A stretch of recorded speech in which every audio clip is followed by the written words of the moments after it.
परमात्मा को प्राप्त नहीं कर पाते हो। लेकिन नारियों के अंदर वो विशेषता है, भगवान का नाम पूजन करके, अपने पति के चरणों की सेवा करके, और ये नारियां भगवान को प्राप्त कर लेती है। अपने पति की सेवा करके भगवान को प्राप्त कर लेती है।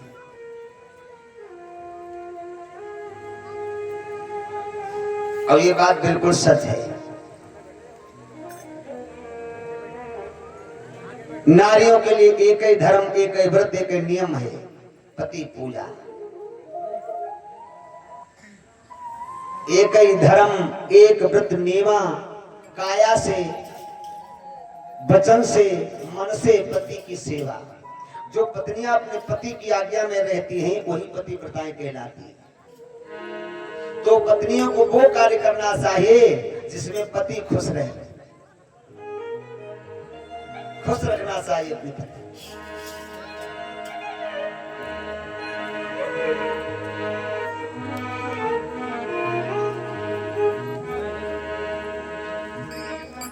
कथा प्रेमियों, भगवान ने श्री उद्धव जी को समझाया। उद्धव जी भगवान से कह रहे हैं, हम जाकर के गोपिकाओं को ज्ञान दे देंगे, वो तुम्हें भूल जाएंगी और कभी तुम्हारी याद नहीं करेंगी, फिर तुम्हें रोना नहीं पड़ेगा। उद्धव जी को ज्ञान का अहंकार है, और अहंकार परमात्मा ने किसी का नहीं रखा। भक्त जरूर है, हमारे भक्त के अंदर अहंकार,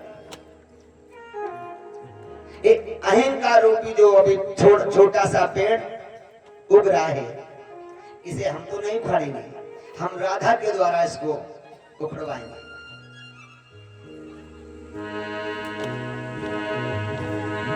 जैसे कोई बालक हो, उसके फोड़ा निकल आए तो माता पिता स्वयं तो उसका ऑपरेशन नहीं कर सकते हैं, और डॉक्टर के पास ले जा करके थोड़ी देर के लिए दर्द बर्दाश्त करते हैं और डॉक्टर से उसका ऑपरेशन करवा देते हैं, और हमेशा हमेशा के लिए अपने बेटा को ठीक करवा देते हैं। ऐसे भगवान ने कहा हम इसका अहंकार रूपी फोड़ा जो उद्धव जी के अंदर है, इसका ऑपरेशन राधा जी के द्वारा होगा। अच्छा, नहीं मानते हो उद्धव जी, तो तुम चले जाओ श्री वृंदावन में और गोपिकाओं को ज्ञान दे देना कि वो मुझे भूल जाएं, वो मेरी याद ना करें। एक राधा नाम की गोपी होगी, तुम उसको मेरा पत्र ही दे देना।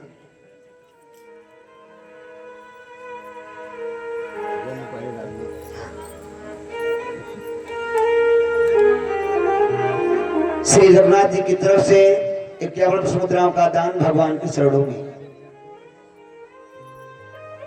और देखो, उम्मीद तो ये की जा रही है इस कथा को होने के बाद में, और ये नशा से मुक्त हो जाएंगे।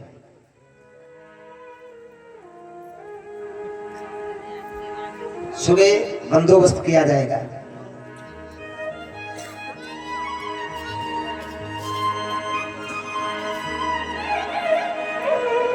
धीरे धीरे एक व्यक्ति का सुधार किया जाएगा।